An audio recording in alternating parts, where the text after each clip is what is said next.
Zorionak, garaipenak ihes egin dizu, azken aurreko lasterketa demoraldian Altsasun taldearentzat urteko lasterketarik garrantzitsuenetakoa, baina junior batek lapurtu egin dizu garaipena, bigarren, nola junda gaurkoa?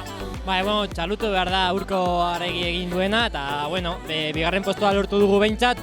Lasterketa oso ona egin dugu talde bezala, lasterketa beti izan dugu aurrean, gutxi gora bera, kontrolatuta, eta ja azken kilometrotan akats bat egin dugu, akats oso larri bat, eta hori egin digu esprina larrondekin ez disputatzea, eta nik pixkat negatuta nengoen, tirak egon naiz azken kilometrotan, eta esprinan ja negatuta sartu naiz, baina dena den bigarren postua lortu ahal izan dut.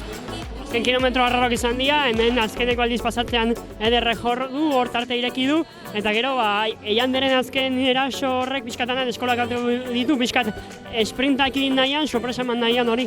Eske hasiera batean ez zuen erasoa jo behar, ez dakigu zergatikan kristo pixkat izan dugu radioarekin, direktorea uste zuen jendea zegoela aurretik, pixkat nahastu gara, eta arazoak izan ditugu azkenean, akats hori sortu dugu, eta azkenean hori, finisherrekoak izan dira asko azkarragoak, eta txalotu behar dugu.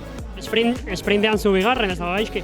Ez dago gaizki, ez dago ezer gaizki, eta hori dena den, negatuta nengoen ja, azken kilometroan esan dudan bezala ja tirakan nengoen, eta negatuta nengoen, baina oso posik bigarren postuarekin.